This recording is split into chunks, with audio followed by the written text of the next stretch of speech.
All right, so let's begin. Beautiful, beautiful daf ahead of us today. Today's daf is Mem Vav. I don't know what's going on here this morning. It's Ruach. Okay, good. So let's begin. So we left off. Is that what it is? Mamish. Was there a power for you last night? Yeah? Mamish. Okay, good.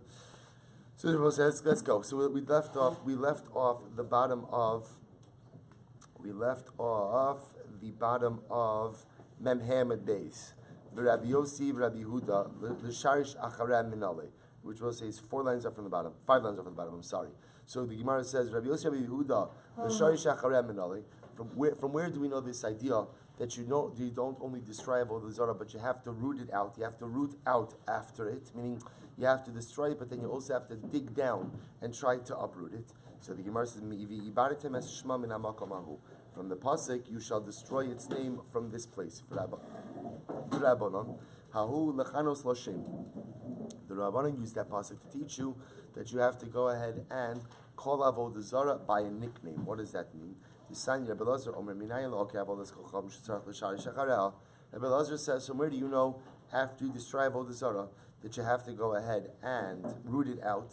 Talmud Lomar v'ibaratem es shemam. So the pasuk says, you shall destroy its name. It will say top of Memvav Amud Aleph. Amud Rabbi Akiva, fellow Kavar Ne'emar Abei Tabdun. So here Rabbi Akiva says, but the pasuk already says, you shall surely destroy. Imkein ma Talmud Lomar v'ibaratem es shemam min ha'makamohu. But if the pasuk already says that you have to destroy Avoda Zara, then what? Why does it say v'ibaratem es shemam? Why does it say that you have to destroy its name? So the Gemara says, Hahu lechanos l'shem. But say this ultimately teaches me that I should give. It literally means give Avoda Zara a nickname, which I will say ultimately means what? Go ahead and call Avoda Zara by a different name.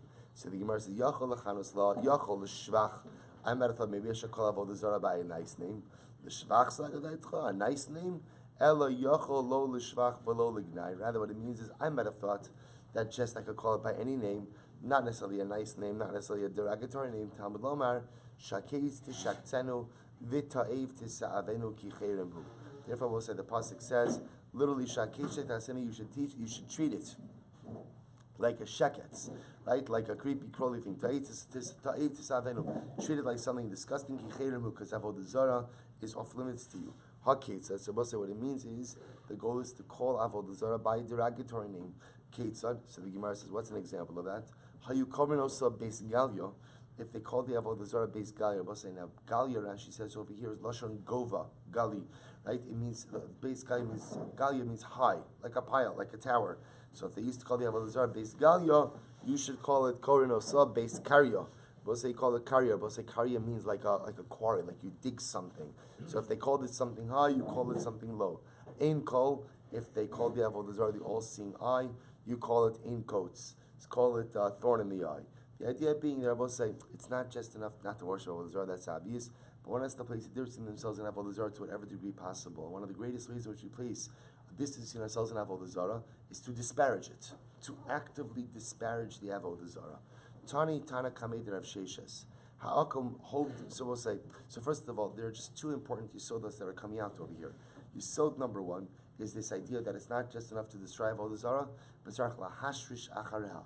You have to root it out. You have to dig down and literally dig out the roots. Dig out the roots means that remove any vestige of the Avoda Zara itself, and anything deeper associated with it as well. And number 2, the idea that if the Avoda Zara is known by a particularly praiseworthy name, you have to call it by something a little bit more disparaging. Tani Tani Kamed Rav Sheshes.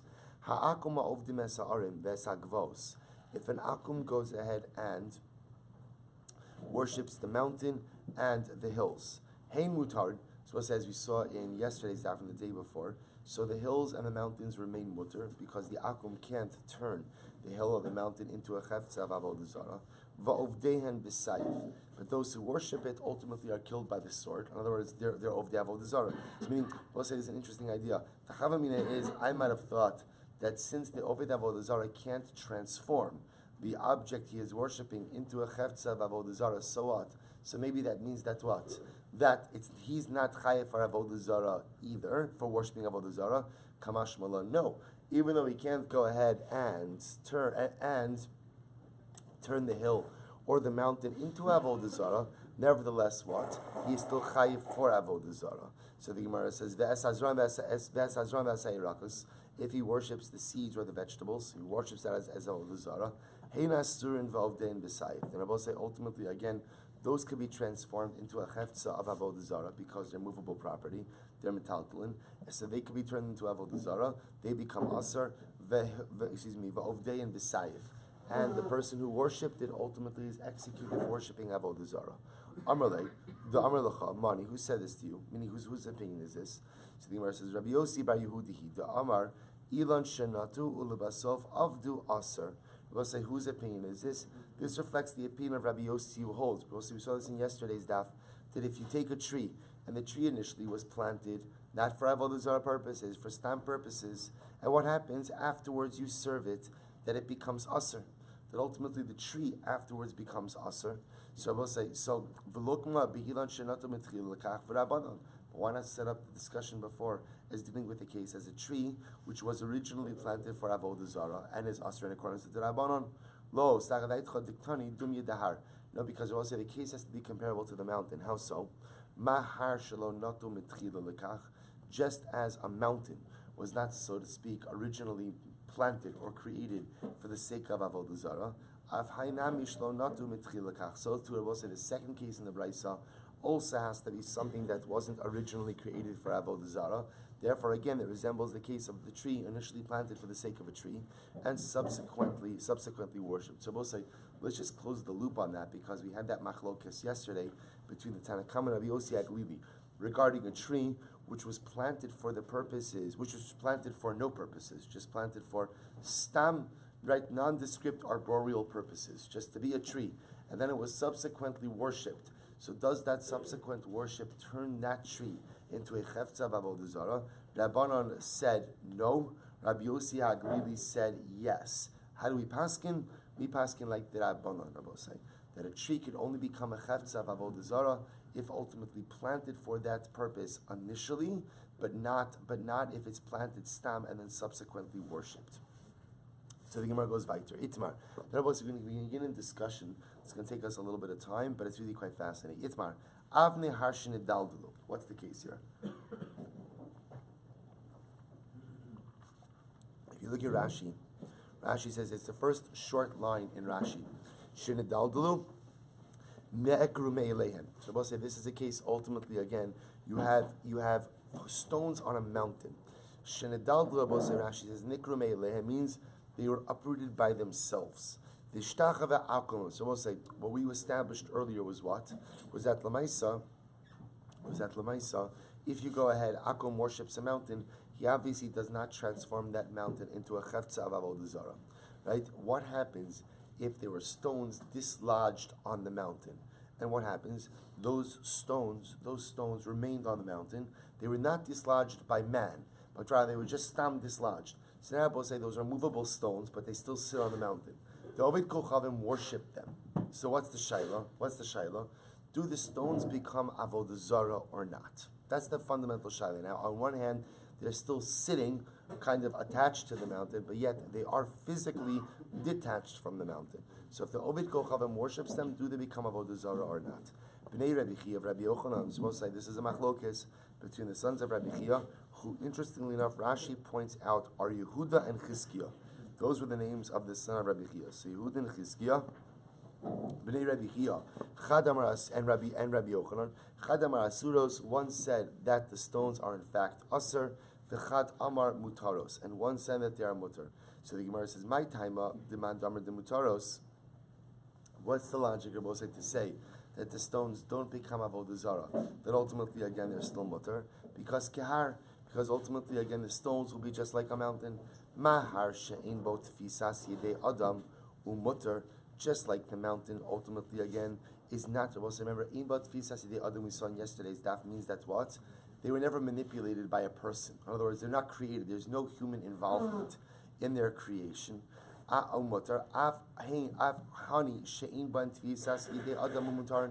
to say these stones, right? A person was never involved in them. Remember, even though they're detached from the mountain, how did they become How did they become detached from the mountain? On their own. On their own, right? It has nothing to do with me. Nothing to do with me. Therefore, again, halacha lemaisa, they should be mutter. Umalahar shekemu chuber.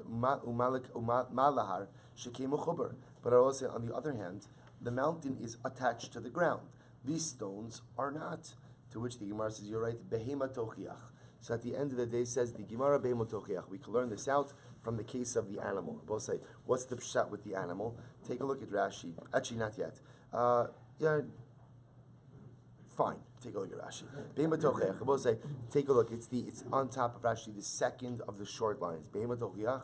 Sheina mechuber. Both say, an animal obviously is not attached to the ground.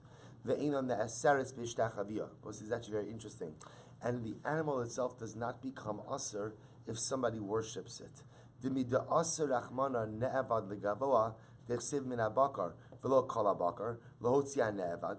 the fact that ultimately what? The fact that halacha l'maisa, a cow becomes aser ligavoa for sacrificial purposes, if it's worshipped, tells us that that's only the gavoa. The Rashi over here quotes the drasha michlal de lahedyot shari. For stop purposes, I will say if somebody worships a cow, right? So ultimately, again, I could go ahead and use that for non-sacrificial purposes. So the Gemara says, "Mechlal de lahedyot shari, de lahedyot aser lama likra legavoa hamima." Fine. So back to the Gemara. So behema tochiach mala behema, but no, you can't prove it from behema. Why? Shekein balas chaim. So we'll say ultimately, again, a behema is a living thing. So who's to say you could bring a raya from the behema ultimately about the stones? To which the Gemara says, "Har yochiach." Fine, we'll go back and we'll prove it from the mountain. Problem is you can't prove from the mountain. Why? Because as we just said before, the mountain is mechuber. The chazra din lori zekrizeh for lori zekrizeh. So we'll say it comes out that they're not all comparable. Zat sad hashava shebahen. What is the common denominator? She'ein bahen tfisas yedei adam umutter. We'll say the common denominator seems to be that these are all things for which there is no human involvement, and therefore, again, what? They are mutter. So we'll say, interestingly enough, the bottom line common denominator, specifically focusing over here on the mountain and the stones which became dislodged from the mountain, is that there is no tefisas yedei adam. There is no human involvement. So because there is no human involvement, ultimately, again, they cannot become aser through Avoda Zara. So the Gemara says as follows: Af kol she'ein bahen tefisas yedei adam mutter. So I asked the Gemara, Mala tzad hashava shebahen shekin lo nishtana mibriyasam. Why don't you say that actually the tzad hashava, that the common denominator is that these items have never changed from the time that they were created? Ela asya mi behema ba'alas mum. So says the Gemara, you're right, but you could bring a raya from an animal which now has a mum. So we'll say umehar, and from the mountain. So we'll say the case of the behema ba'alas mum ultimately again is an entity which has changed since its creation. V'inami mi behema tama umi ilan yavish. Or I will say ultimately again, you can bring the raya from a behema tama, which is an unblemished animal, and an ilan yavish, a dry tree. But I say, even though a dry tree has changed, nevertheless, what? It does not become avodah zara.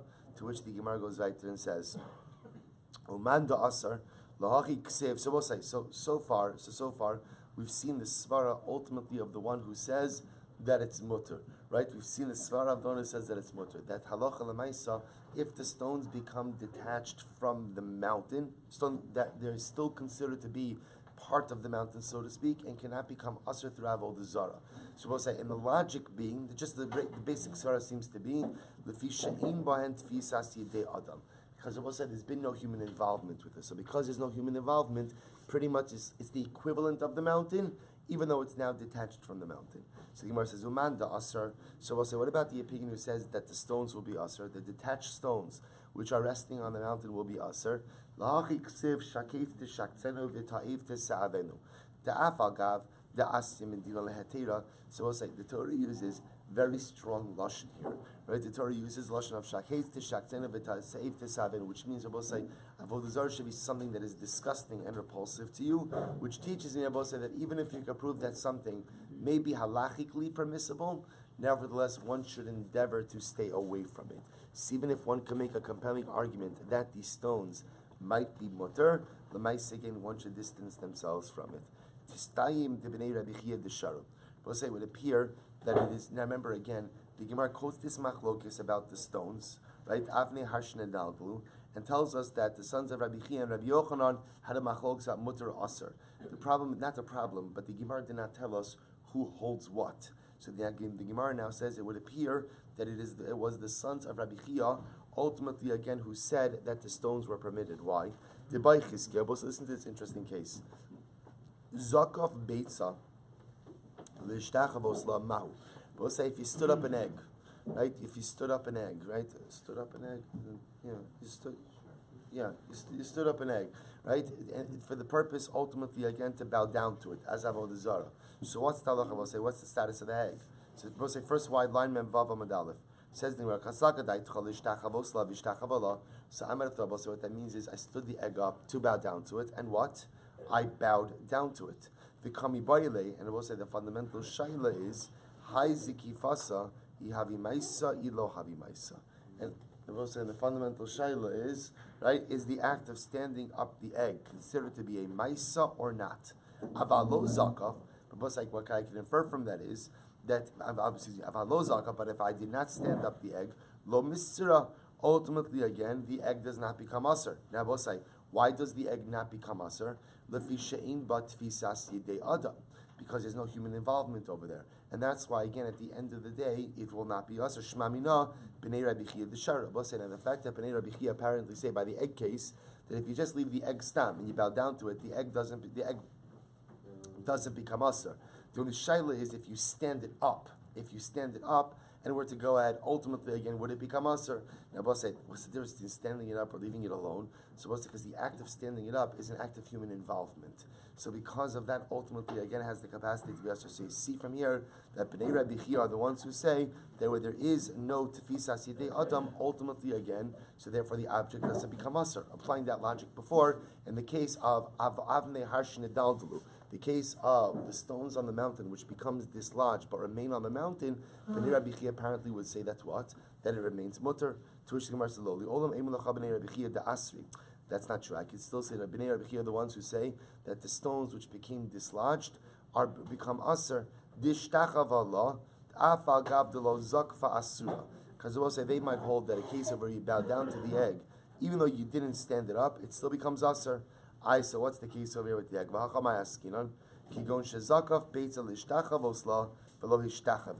We'll say, what's the case?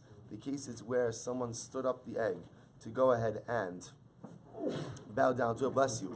But he didn't, but no one ended up bowing down to it. So the Gemara says, Ulaman, Ilaman de Amar Avodas Kochav Mishal Yisrael Asura Miyad Asura.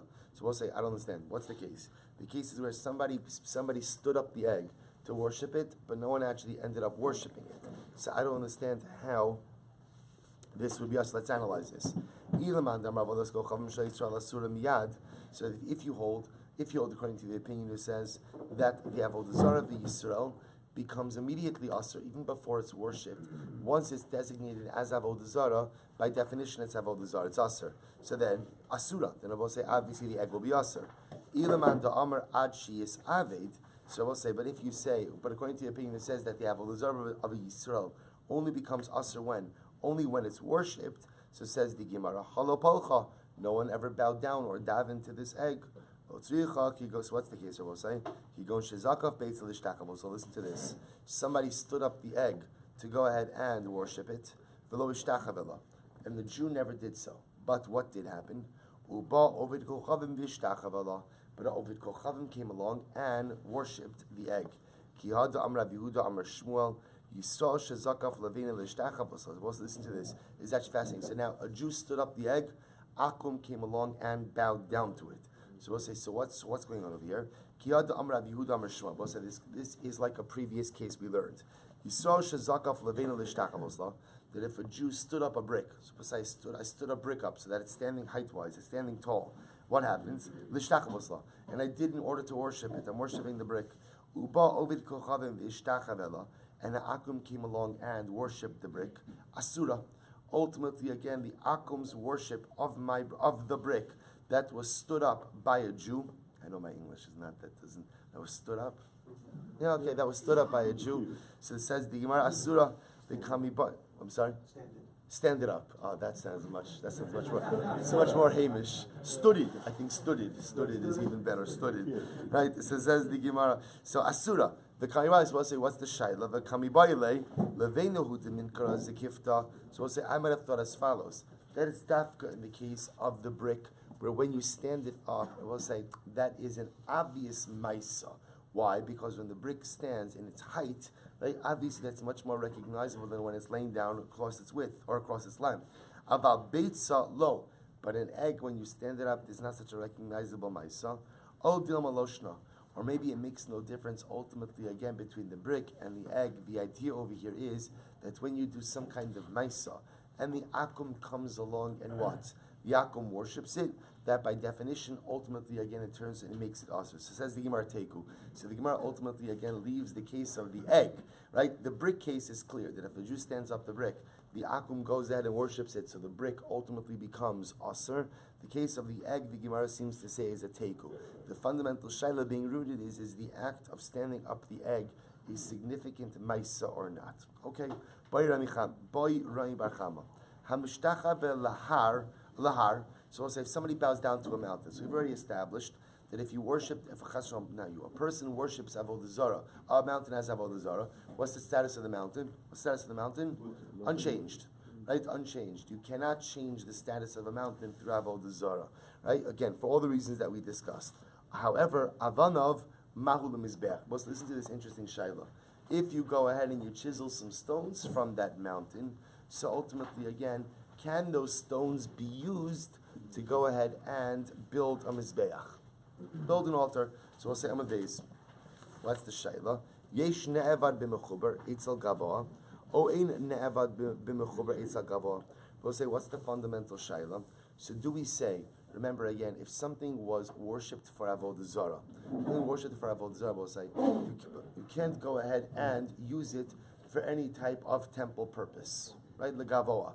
So the Shaila Rabbi will say is if something was worshipped, but it was mechuber, so obviously I know I can't go ahead and turn that object into Avodah Zara.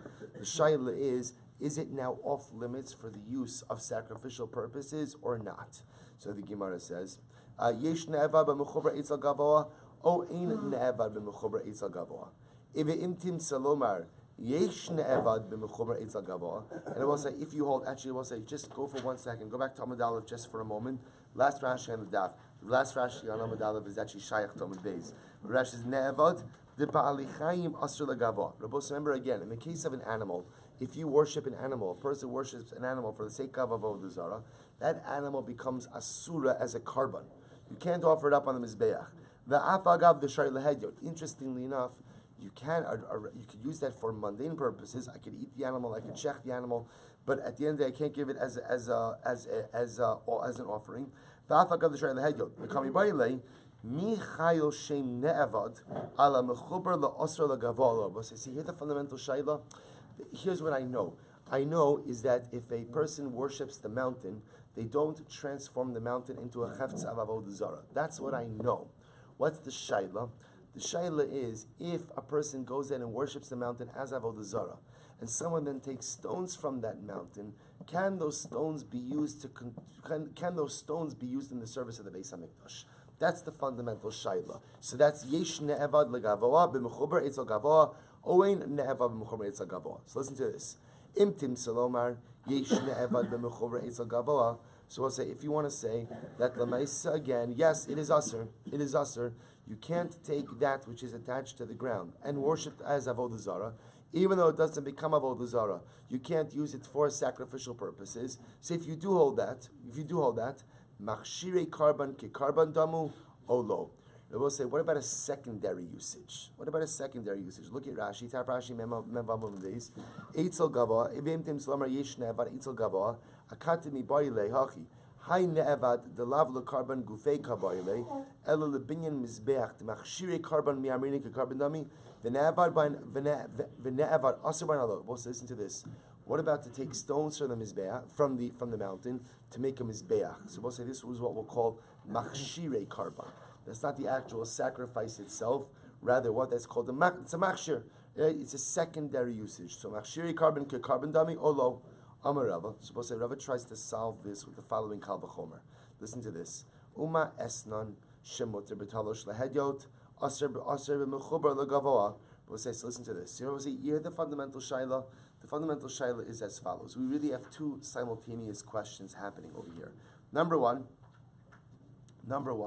ultimately again, do we say yesh ne'evad b'mechubar eitzel gavoa, that if something ultimately again is attached to the ground and therefore cannot be transformed into a chefza of avodah zara, will it still be aser for sacrificial use? That's question number one. And then the corollary, the follow-up question on that is, even if you say that that is aser, what about use of that object, not for direct carbonic purposes, but what? For secondary carbonic purposes, machshiri carbon. What's an example of machshiri carbon, Rabosai? Building a mizbeach. So can I use the stones from that mountain which was worshipped as idolatry to go ahead and build my mizbeach? So we'll say, so watch this. So it says the Gemara, Rava wants to bring in Kavachomer. Uma esnan, Rava say esnan means a payment given to a harlot, right? A payment given to a zona for her services. So it says the Gemara, Uma esnan, shemuter betalish lehedyot. Now watch this. So let's say a person pays the esnan. Now, let's say he pays her betalish. She gives her a watch. So we'll say, what's the halacha? That watch, somebody else could use that watch. Let's say she gives that watch to somebody else. So we'll say, so the Maisa again, that watch is not Asr Ba'ana, right? The Hedyot could use that watch. But we'll say Hedyot just means any unconsecrated use. So Asr Ba'mechubar L'Gavoa, yet I will say, if somebody gave her something that is Mechubar, right? Gave her a house, whatever it is, gave her something that's Mechubar. So we'll say that item is Asr L'Gavoa. The Beis HaMikdash, that item cannot be used by the Beis HaMikdash. D'chsiv lo savi esnan zona umechir kelev, because it will say ultimately again the pasuk says you shall not bring the esnan zona, the payment of the zona, ultimately to the Beis Hamikdash. Who's in the Beis Hamikdash? Lo shna talosh v'lo shna mechuber.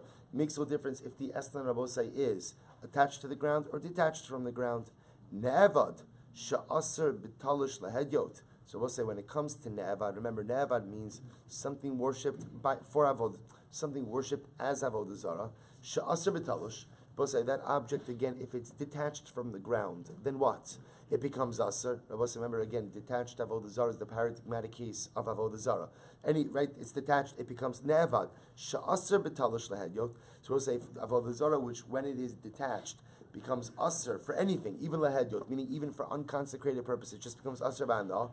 Eno din sha'aser b'mechuber legavoa. We'll say ultimately, so then the Kavachomer dictates based on Esnan Zona that it should become Asr Legavoa, that b'mechuber, that even ultimately again, even if it's mechuber, I will say, even though again if the Avodah Zara is mechuber, ultimately it doesn't become Asr Lehedyot, because Avodah Zara, which is mechuber, I will say, can't really be transformed to a Chavtza of Avodah Zara, but it should still be Asr Legavoa to the Beis HaMikdash. Armali Rav Huna B'Rei Rav Yeshua L'Rava. So this was Rava's Kavachomer. And based on Rava's Kavachomer Rabosai, ultimately again, even something that is mechuber, even though it can't be transformed into a chefza of avodah zara, will still be off limits to the Beis Hamikdash. Based on what? Based on a Kavachomer to Esnan, buried payment to the zona. Esnan of zona when it is talush, ultimately again is, or whether it's talush or mechuber, ultimately again is mutter to the hedyot, but yet is going to be asr legavoa. So certainly again avodah zara, which is asr to a hedyot when it is talush, will certainly be asr to gavoa when it is mechuber. Amrali Rav Huna B'Rei Yeshua L'Rava. So Rav Huna B'Rei Yeshua says to Rava, ochiluf, or by the way, you could turn that kavachomer on its head. How so? Uman ne'evad sha'asr b'talush eitzel hedyot mutter b'mechuber legavoa. Well, so you can say as follows. Ne'evad, something worshipped as avodah zara bosai, is going to be asr legavoa when it is detached. Yet again, eitzel hedyot mutter begavoa, right? Eitzel hedyot mutter b'mechuber. So also listen to this. Yet ultimately again, I'm sorry, I read that wrong. Ochiluf. Uma ne'evad sha'asr b'talosh eitzel hedyot yet mutter b'mechuber legavoa. So also listen to this. I could have said as follows, that when it comes to neva, something worshipped as avodah zara, when it is talush, when it is detached, it is aser, even by a hedyot, even by regular circumstances, maybe would be mutter b'mechuber legavoa. Shneimar Eloheim al ha'harim v'lo ha'harim Eloheim lo shna lehedyot v'lo shna legavoa. We'll say ultimately, what does the Torah teach me? The Torah teaches me that something that is attached to the ground can never become, can never become Avoda Zara. And I can make the argument that perhaps that is true for Hedyot as well as Gavoa. 1 second. Esnan, Shemuter Betalosh Lehedyot, Eino Din Shemuter Bemuchaber Legavoa. Then I'll say, remember again, now comes along Rav Yeshua and flips the Kavachomer on its head. He's starting with Avoda Zara, and then learning the Kavachomer back to Esnan. Esnan shemuter v'talush lahedyot. So we'll say an Esnan, when it's talush, when it's detached, ultimately is muter to a hedyot. Eino din shemuter b'mechuber legavoa. Ultimately, again, should certainly be muter. Should be muter b'mechuber to the Beis Hamikdash. V'im yishum Beis Hashem Elokecha.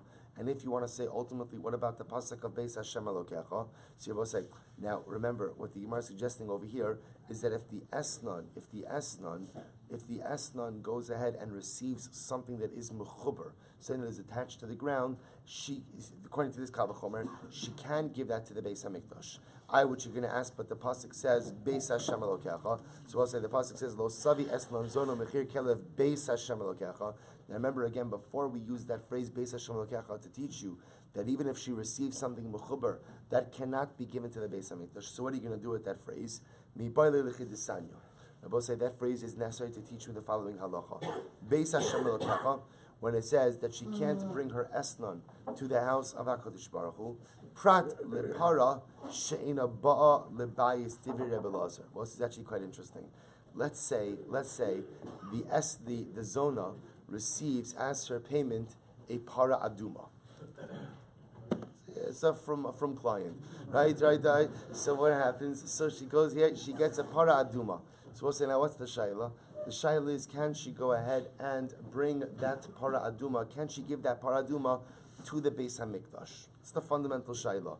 So the Gemara says, so Beis Hamikdash prat lepara she'ina ba lebayis. So let's listen to this. The pasuk says anything that esnan is given as payment for her services, lo savi Beis Hashem Elokecha, cannot be brought into the house of God. So it says the Gemara. Lo savi esnan zona mechir kela Beis Hashem. So let's listen to this. Rabbi Lazar has an incredible drasha. Rabbi Lazar says this doesn't include para aduma. Why doesn't it include para aduma? Because we'll say, interestingly enough, para aduma is not offered up in the Beis Hamikdash. Right? The para itself is not a carbon that is offered in the Beis Hamikdash. So because of that, remember again, para aduma, we'll say, is shechted on harazesim. Right? You can go. It's actually today. It's a monastery. The spot where they know the spot where they shechted the carbon Pesach. They don't have to carbon Pesach. You see the paraduma. It's mamish right across in the Harabais. It's the non-cemetery part of Harazesim. So it says the Gemara, I should say it differently, it overlooks the valley of Harazesim. So it says the Gemara, so we'll say ultimately again, so that comes to exclude, the only thing an Esnan can't bring ultimately is anything that's going to be offered up in the Beis Hamikdash. But the paradum, which is offered outside the Beis Hamikdash, even if it was given to the zone as payment for her services, can be brought. The Chachamim say, L'rabos es harikuim. The Chachamim say that this comes to include what? That if she got paid in gold plating, she can't donate that gold plating to the Beis Hamikdash. In the Kodesh Kadashim, the walls were gold plated. So if an Eslan was paid in gold plating, she cannot donate that plating to the Beis Hamikdash because again, I both say that's Losavi Eslan Zona Beis Hashem Elokecha. Since it's going to be used for the actual construction of the house of HaKadosh Baruch Hu, you can't use it. So we'll say Rava responds back to Rav Yeshua. Ana ka'amina l'chumra va'at amrit l'kula. I don't understand you. I brought down a kavachomer, and my kavachomer yielded a chumra, and your kavachomer yielded a kula. Kula v'chumra l'chumra parchinon. Whenever we have two possibilities, two ways to learn a kavachomer, and one is the kula, one is the chumra, we always go the chumra by the kavachomer. So I'm Rav Papa says to Rava, is that true? Is that true? Wherever we have the ability to learn a kavachomer, the kula or the chumra, that we always learn the kavachomer, the chumra, v'ha hazod the Pesach. But what about the following case? We'll say the case of sprinkling on Pesach. What's the case of sprinkling on Pesach? Look at Rashi for just a moment. It's almost, we'll say, it's such a treat. Right across in Rashi, just mamish, shift your eyes to the left. Hazod the Pesach, Tame Meis. Shechal Shvi'i Shalo Lihios B'Shabbos B'Erev Pesach was a really interesting case. So you have a following situation. Somebody was Tamei Meis. So someone said the only way, remember again, to rectify that Tumah is how? Is Paraduma. But it turns out that, so remember again, you're sprinkled with the ashes of the paraduma on day 1, day 7. So what happens? So it turns out that day number 7 is also Shabbos. So we'll say, so what's the halacha? So the pligi, so Vaha Azad the Pesach, the pligi Rabbi Eliezer, Rabbi Akiva. The Rabbi Eliezer Sara l'chumra, the Kamachayiv le'legavra. Rabbi Eliezer says, we'll say l'chumra. He learns out the Kavachomer. Rashi will point out the Kavachomer in just a moment. He learns it at l'chumra, right? And we'll say again, his logic is, Rabbi Eliezer's logic is that if you could shecht the Karban Pesach and on Shabbos and Shchita is a malacha, so we'll say certainly you could sprinkle on Karban on Shabbos. So we'll say, what's the issue with Hazah on Shabbos? It's a shvus, it's a din d'Rabbanan, and it's usher. We'll say, why would it be technically usher to go ahead and sprinkle the paraduma ashes on Pesach? Because we'll say it resembles malacha. Why does it resemble malacha? Tikkun mana. You're fixing something. In this case, you're fixing the ritual state of a person, and therefore it's asim d'Rabbanan. We'll say Isra d'Rabbanan is called a shvus. So Rabbi Eliezer says that lemaisa again. Rabbi Eliezer Savar l'chumra. V'kamechayv le'gavra. Rabbi Eliezer says, "Kol is if you're allowed to do shchita, which is a real malacha, then what? You certainly could do hazah, which is only a shvus." Rabbi Akiva l'kula. But yet Rabbi Akiva says no. Even though again you could go ahead and do shchita, he doesn't permit you to violate the shvus. So says the Gemara. I will say, so the kula means that lamais again, which means you can't go ahead and do the sprinkling, and therefore by definition the individual is exempted. Look at Rashi for just a moment. Rashi says, Rabbi Eliezer, Dan kavachomer l'chumra diktani am Rabbi Eliezer va'alani dan amashchita shimishum malacha doches haShabbos zu shemishum shvus inodin shetitcha v'yazala v'yischai b'Pesach. So we'll say that's Rabbi Eliezer's kavachomer. If you could do shchita, then what? You certainly could do hazah. Rabbi Akiva parach lekula upater me Pesach diktani. So we'll listen to this. Rabbi Akiva, on the other hand, learns lekula, namely that you can't go ahead and do the hazah. But we'll say now, by the way, if you can't do the hazah, then what else can't you do? Karban Pesach. V'kaparach Rabbi Akiva lekula. We'll say ultimately Rabbi Akiva learns out the kavachomer lekula, and yet what? We go ahead and we seemingly pass like him. Rashi says, "Oh chiluf." I'm reading the rest of that Rashi. Mahazod mishum shvus ino dochas haShabbos shchita mishum malacha huadin ino she'ino titcha alva kamer lekula parach. So also Rabbi Akiva's kavachomer is like this: if you can't do hazah, you certainly can't do shchita either, and therefore again, Karban Pesach is not dochas Shabbos. To which the Gemara says, "This nan." Heishiv Rabbi Akiva. Rabbi Akiva answered up Rabbi Eliezer. Oh chiluf, you could flip the kavachomer around. Uma hazah shimishum shvus enodoches haShabbos. If sprinkling the water of the paradum on a person, which is a shvus asim d'Rabbanan, is not doches Shabbos. Shchita shidarais l'kol shekain. Then I will say, certainly all the more so shchita is not doches Shabbos as well. So I will say, you see from here that what? That when you have a kavachomer that can be learned one of two ways. One l'kula, one l'chumra.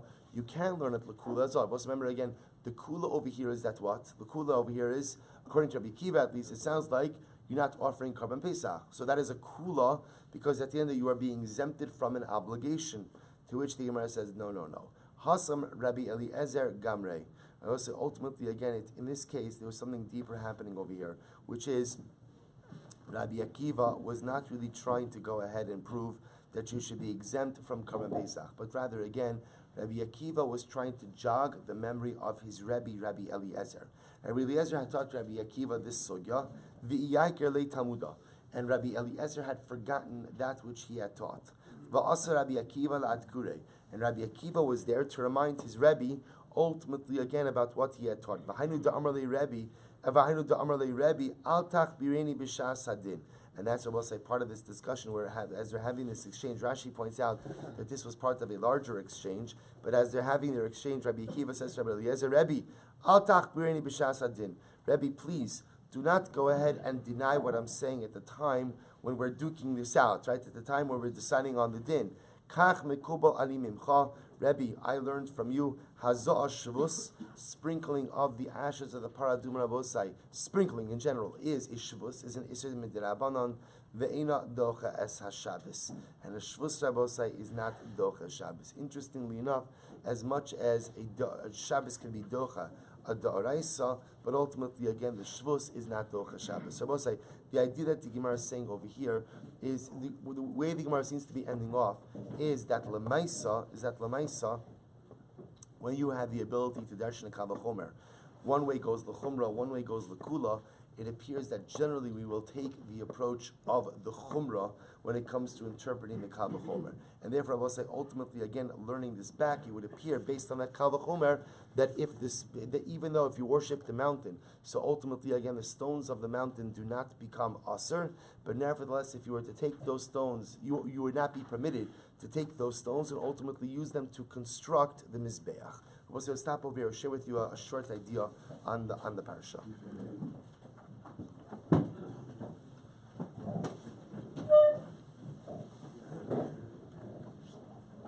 So also we know in Parshas Kisisa, we have the incredible and overwhelming episode of the Cheta Egel, the sin of the golden calf.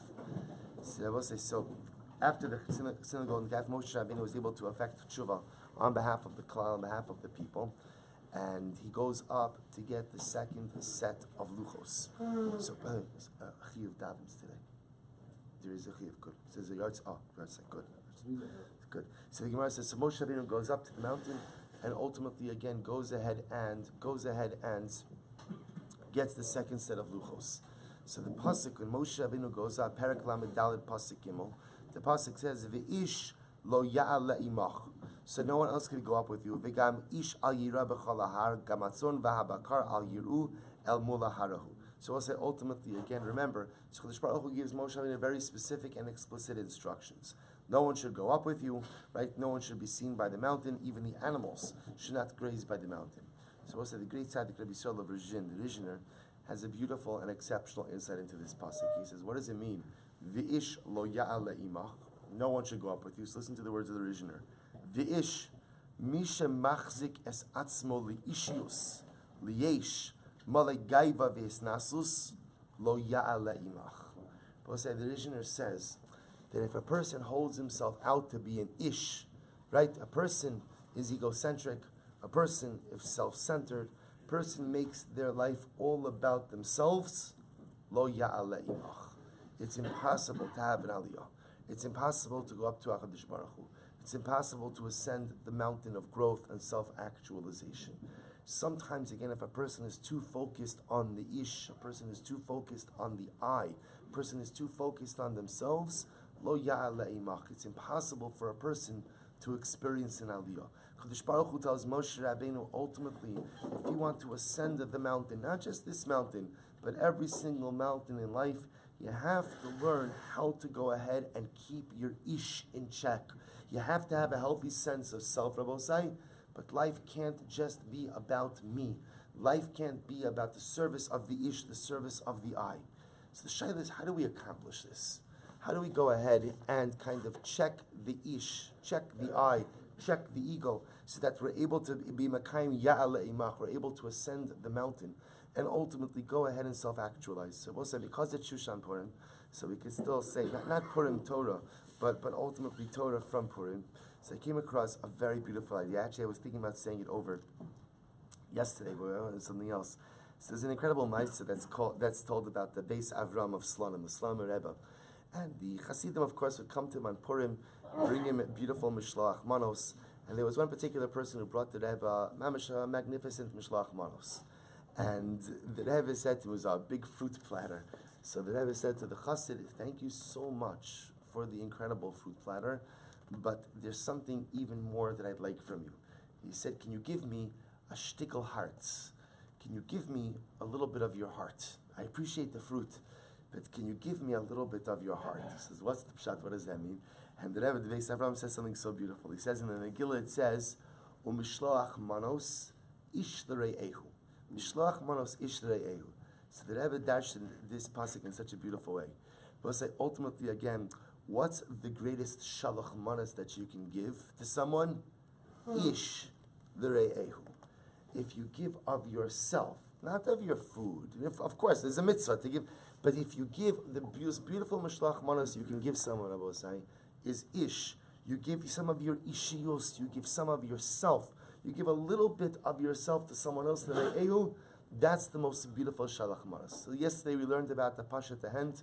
Today we're learning about the shtickle hearts, right? To be able to give a little bit of yourself, a little bit of your heart to another person.